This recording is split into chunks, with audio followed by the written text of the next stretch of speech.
कोई अलग जगह उसकी व्यसनता, उसकी दोस्ती बढ़ती जा रही है, जुए में रमने लगा है, गलत कर्म में जाने लगा है। उस पति को सही मार्ग पर लाने के लिए ताने नहीं दिए जाते, गाली नहीं दी जाती, झगड़ा नहीं करना चाहिए। एक काम करना चाहिए, जहां पर शिव पंचायत बैठी, भगवान विष्णु, जगदम्बा, भोलेनाथ,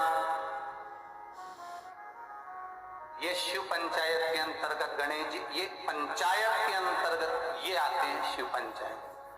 तो शास्त्र कहता है जिस मंदिर में शिव पंचायत बैठी हो, उस मंदिर में देवी जी के सामने एक पान के पत्ते पर अपनी कामना कर कर पति जिस नारी या किसी के चक्कर में फंसा हो, उसका नाम लेकर, पति का नाम लेकर एक पान के पत्ते में देवी के सामने माखन रख दो, दूसरा पत्ता मंदिर के पीछे, उसमें भी माखन रख दो।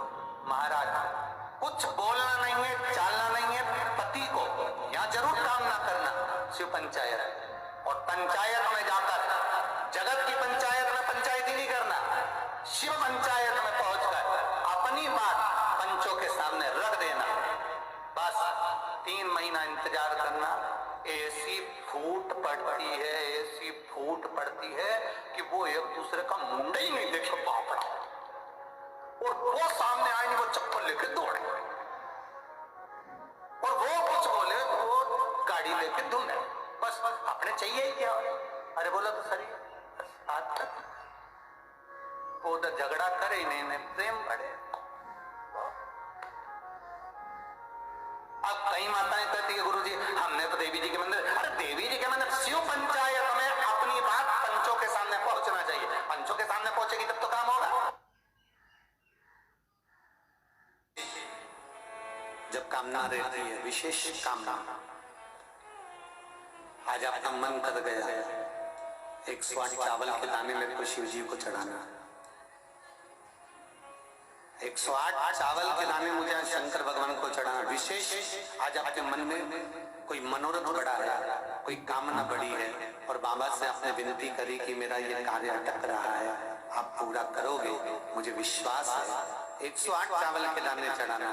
आपने चंदन लगाया, हाथ की हथेली पर 108 चावल के दाने जो घर से गिनकर लेकर गए हो, उसको हथेली में रखा।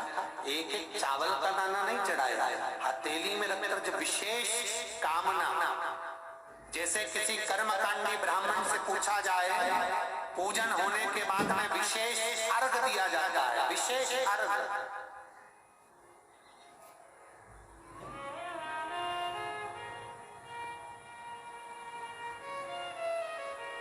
उसी तरह विशेष कामना के 108 अक्षत के दाने हाथ में हो, और आपकी कामना कर कर जिस कार्य के लिए आपने बाबा को आज स्पर्श किया है, हाथ में लेकर जहां आपने चंदन लगाया है, उसी जगह पर हथेली से बाबा को चंदन वाले स्थान पर उस 108 चावल के दाने को रख देना चाहिए, छोड़ देना चाहिए, या लगा देना चाहिए। विशेष अर्घ का महत्व किसी कर्मकांडी ब्राह्मण से अवश्य पूछना कि उसका फल क्या क्या है।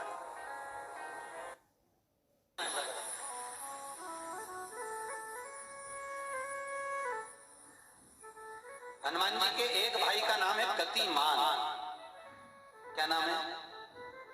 गतिमान। कभी स्कंद पुराण अगर पढ़े तो रामेश्वर में, रामेश्वर धाम की स्थापना में हनुमान जी का वर्णन पूरा है। कभी मौका लगे तो आप श्रवण करना स्कंद, तो उसमें हनुमान जी के भाई गतिमान का व्याख्यान लिखा हुआ।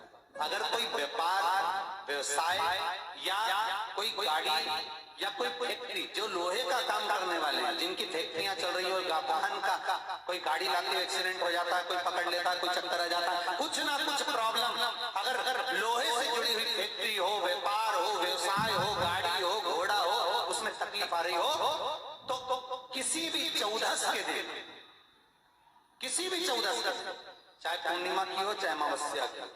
हनुमान जी महाराज के उल्टे पांव का सिंदूर लाकर गाड़ी पर या फैक्ट्री पर स्वस्तिक बना दिया जाए और गतिमान का नाम लेकर बनाया जाए तो उस फैक्ट्री में कभी तकलीफ नहीं आ सकती, उसमें उन्नति ही बढ़ेगी। हनुमान जी के भाई गतिमान का स्मरण कर,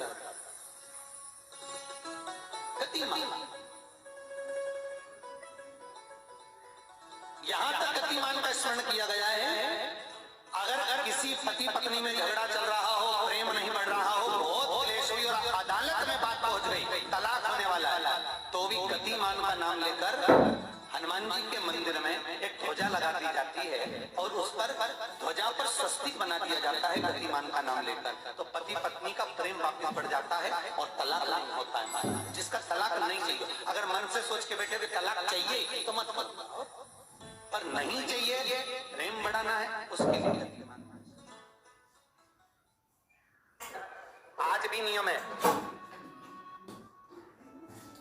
यदि व्यापार व्यवसाय नहीं चलता है, जिस कार्य को कर रहे हो 2 दिन चलता, 5 दिन बैठना पड़ता है, फिर नहीं चलता, फिर तो कितना सुंदर शिव महापुराण में लिखा है कि आटे को सेक कर उसको पंजेरी बनाओ। पंजेरी जानते हो, भगवान का प्रसाद, पंजेरी बनाओ, लेकिन नारियल का गोला लो, गोटा, उसको ऊपर से काट कर उसमें पंजेरी को भर लीजिए। जिस व्यापार को आप कर रहे हो उस व्यापार में चारों तरफ उसको घुमाकर शंकर जी का स्मरण कराकर, शंकर जी के चरणों से जो पानी नीचे गिरता है, वो जो पानी जलाधारी से नीचे आता है, उसकी 2 या 7 बूंद उस गोटे के अंदर डाल दीजिए और पीपल के वृक्ष के नीचे उसको इतना खड्डा खोदकर दबा दे और मिट्टी डाल दे, आकर शंकर भगवान पर दूध चढ़ा दीजिए और जल समर्पित कर दीजिए। जिस व्यापार को आप कर रहे हो वो कितनी भी घाटे में जा रहा हो, वो वापस उन्नति की ओर बढ़ना चालू हो जाता है। कितना भी घाटा लगाओ, कर्जे में भी अगर आप डूब रहे हो तो उन्नति की ओर बढ़ना चालू हो जाता है वापस। क्योंकि भगवान शंकर की कथा कर रही है और यहाँ स्कंद भगवान का ये स्कंद पुराण से ध्यान देना है, जो उपाय बताया स्कंद पुराण का। एक बात का ध्यान दीजिएगा, गणेश मुखी जो शंख होता है, जो बच्चा तोतरा बोलता है, जिसकी वाणी नहीं होती, श्रवण शक्ति किसी बुजुर्ग व्यक्ति की हो, जवान व्यक्ति की हो या कोई अधेड़ जिसकी श्रवण शक्ति कम होती चली जा रही है, जिसके सुनने की शक्ति कम हो रही हो, बोलने की शक्ति कम हो, वाणी में हकलापन हो, तोतरापन हो, गणेश मुखी शंख वहां काम आता है। गणेश मुखी शंख का प्रयोग वहां होता है और गणेश मुखी शंख का एक प्रयोग और है। यदि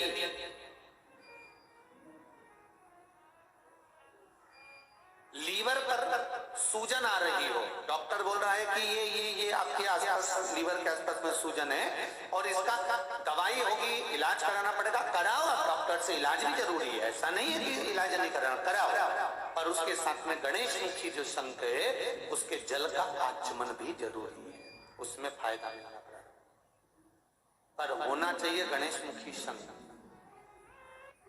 प्रश्न किसी ने करा है, बड़ा सुंदर प्रश्न है, समझने वाला प्रश्न है कि हम शंकर जी के मंदिर में जाते हैं,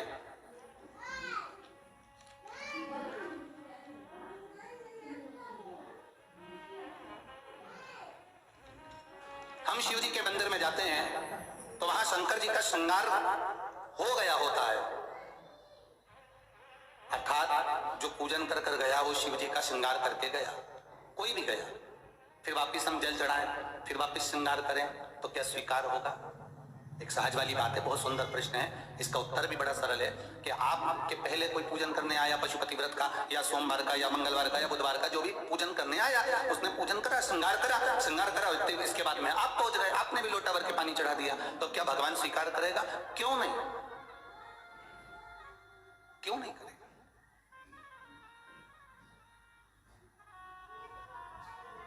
एक पिता के 5 पुत्र हैं, बहुत सरल भाषा में समझना इस प्रश्न का उत्तर। एक पिता के 5 पुत्र हैं,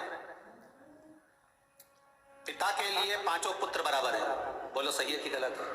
माता के लिए, पिता के लिए ये 5 पुत्र बराबर के हैं, इनके पास में कपट वाला भाव नहीं है।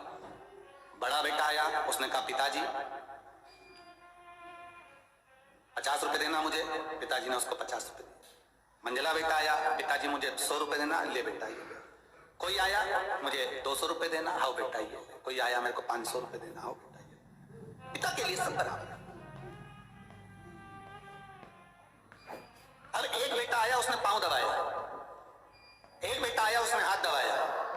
आया, उसने धोख लगाई।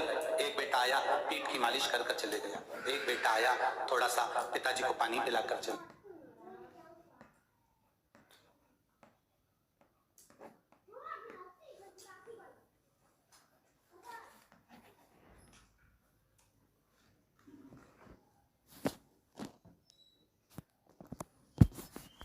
बेटे मेरी सेवा में लगे हुए हैं, मेरे 5 पुत्र मेरी सेवा कर रहे हैं। ये पिता की प्रसन्नता है, ये पिता की प्रसन्नता है। उसी तरह भगवान की हम सब औलाद हैं, भगवान की हम सब संतान हैं। जो बेटी जो बेटा जब आता है और जब पूजन कर कर जाता है, भगवान उसकी पूजा को उसी समय स्वीकार कर लेता है। भगवान ये नहीं सोचता कि मेरा श्रृंगार हुआ है, केवल एक देव अधिदेव महादेव ही तो ऐसे हैं जो दिन भर नहाते हैं, दिन भर उन पर पानी चढ़ता है, दिन भर उनका श्रृंगार होता है, दिन भर उनका आनंद होता है, दिन भर भोग लगता है, दिन भर दिया लगता है, दिन भर उनका स्नान पूजन होता है। केवल एक देव अधिदेव महादेव ही तो ऐसे हैं जिनके मंदिर में जाने का कोई मुहूर्त नहीं होता, जब मर्जी पड़े तब चले जाओ। सारे देवताओं के मंदिर में तो दरवाजे भी रहते हैं, सारे मंदिरों में तो दरवाजे और चौखट भी होती है, पर पहले का अगर नियम निकाल कर देखोगे तो शंकर जी के मंदिर में ना तो दरवाजा होता था ना चौखट होती थी। दरवाजा चौखट बना भी देते थे तो दरवाजा नहीं लगाते थे कि तुम्हारी मर्जी पड़े तब शंकर के दरवाजे जाना, जल चढ़ा के आना, प्रार्थना करना और वापस घर चढ़े जाना। क्यों? क्योंकि शंकर शमशान के वासी हैं, शिव कैलाश के निवासी हैं। शंकर शमशान में निवास करते हैं। जैसे शमशान में जाने का कोई मुहूर्त नहीं होता, उसी तरह शंकर भगवान के पास जाने का कोई मुहूर्त नहीं होता, जब मर्जी पड़े तब चले जा।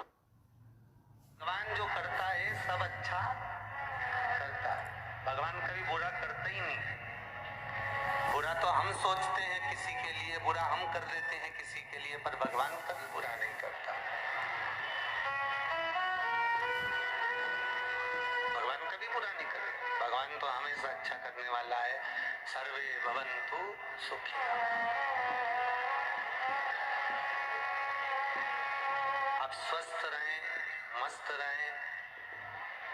भगवान को जो अच्छा लगता है वो आपको अच्छा लगना चाहिए। आपको लगता है कि इस लड़के के साथ शादी हो जाना थी, इस लड़की के साथ शादी हो जाना था, ऐसा हो जाना था, ऐसा संबंध हो जाना था, पर बाबा ने हो सकता है तुम्हारे लिए और कोई अच्छा चुन कर रखा हो। भगवान ने और अच्छा कोई निकाल कर रखा हो।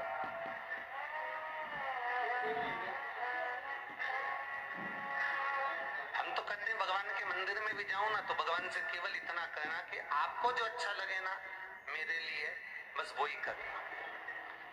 मेरी अच्छाई का ध्यान मत रखना कि मुझे, मैं मांग रहा हूं कि भगवान मुझे 1 लाख दे दो, भगवान मुझे 2 लाख दे दो, और भगवान का मन है कि मैं तुझे 10 लाख दूं।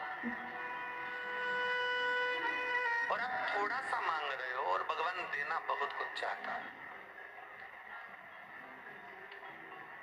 इसलिए भगवान से बस इतना कहना कि देना हो तो दीजिए जन्म जन्म का, बस इतनी कृपा करना कि आप और हमारा संबंध बना रहे, प्रेम बना रहे।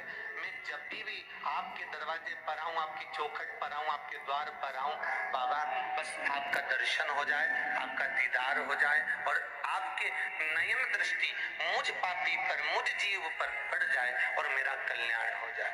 और बाबा दूसरी बार जन्म भी देना तो जन्म भी देना तो ऐसा देना कि शरीर से आपका सेवा हो जाए, भजन हो जाए, कीर्तन हो जाए, मंत्र जाप हो जाए, नाम जाप हो जाए। अगर मिला है मनुष्य की देह, यदि मानव का शरीर मिला है तो उससे थोड़ा सत्कर्म हो जाए। वृक्ष ये वो देव वृक्ष है जिनका सुख मनुष्य को प्राप्त हो सके, मनुष्य को प्राप्त हो सके। आप थोड़ा प्रयास तो करो, प्रयास करो। कभी लगे गुरुदेव आज हमारे को बहुत थकान लग रही है, शरीर बेकार लग रहा है, सिर दर्द हो रहा है, शरीर में बेकार बहुत कष्ट उत्पन्न हो रहा है। पीपल के पत्ते की 5 पत्ते पीपल के थाली के अंदर रखो और उस पे भोजन करो शंकर जी का कुंद कैश्वर महादेव का नाम लेकर। कौन से महादेव? एक बार जम के बोलिए कुंद कैश्वर। कुंदकेश्वर महादेव का नाम लेकर भोजन करना प्रारंभ करो। 15 से 20 मिनट लगते हैं, हमारे टेबलेट खाने की जरूरत नहीं पड़ती। सिर दर्द बंद, शरीर कितना भी दुख रहा हो उसमें आराम लगना प्रारंभ हो जाता है। कुंदकेश्वर महादेव का नाम सुख की अनुभूति कराता है, शरीर के रोग को मिटाने के। कुंदकेश्वर